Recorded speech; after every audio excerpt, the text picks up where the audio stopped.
তোরা বিয়ে করবি কবে বুঝলাম না, সবাই তো বিয়ে করার জন্য পাগলই দিতি। হ্যাঁ ও মতলবের সওয়াল না।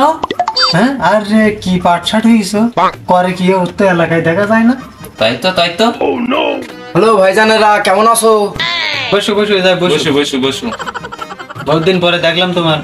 ভাইজান, তোমাদের তো খোঁজ করতেছিলাম, আমি একটু বিষাদের ব্যাপারে কথা বলতাম। কার বিষাদির ব্যাপারে? ভাইজান, তোমরা তো অনেক অভিজ্ঞতাবান, তা আমার জন্য একটা মেয়ে দেখে দিতে, তাই বলছিলাম আমি। সবই বুঝলাম, তা তোমার যোগ্যতা কি, তোমার শিক্ষা যোগ্যতা কি, তোমার বর্তমানে তোমার কর্ম কি, সেগুলো তো জানা লাগবে। একটা ভালো পাত্রী দেখতে গেলে তো এগুলো তো বলা লাগবে আমাদের নাকি। ভাইজান, তা আমার শিক্ষা যোগ্যতা কথা শুনলে তো আপনারা অবাক হয়ে যাবেন। তা বলো তোমার শিক্ষা যোগ্যতা কতদূর তুমি বলো। ভাইজান, আমি ছিলাম ঢাকা বিদ্যালয়ে ফার্স্ট ক্লাসের লাস্ট বেঞ্চি ছাত্র। বাহ, শুনতে তো খুব ভালোই মজা লাগলো। তা তুমি কোন ক্লাস পর্যন্ত পড়েছাও শুনি? ভাইজান, আমার ইতিহাস শুনলে তো তোমরা অবাক হয়ে যাবা। আমার ক্লাস 1 থেকে 5 পর্যন্ত উঠতে আমার 22 বছর সময় লেগেছে। বাহ, তো বাকি ইতিহাস আর শুনবো না।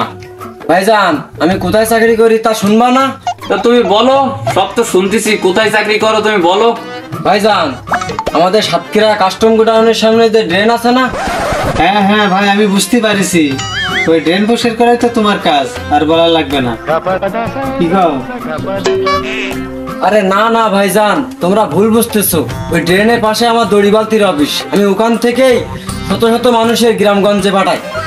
বাহ, এত ভালো মহৎ কাজ। কেন ভাইজান, তোমাদের ভালো লাগেনি? এতে তো ভরপুর ইনকাম। সবই তো বুঝলাম ভাই গো, মেয়ে মনে হয় তোমার কপালে হবে না। সর্বশেষ আর কিছু থাকলে বলো, চেষ্টা করো। আর উপায় নেই মনে হয়, লাইন নেই। ভাইজান, আমার আরো একটা পরিচয় আছে, আমি কিন্তু মুক্তিযোদ্ধার সন্তান। হ্যাঁ, মুক্তিযুদ্ধের সন্তান? মানুষ হচ্ছে রাইফেল নিয়ে যুদ্ধ করিছে, আর ওর বাপ হচ্ছে মুক্তিযুদ্ধ করিস।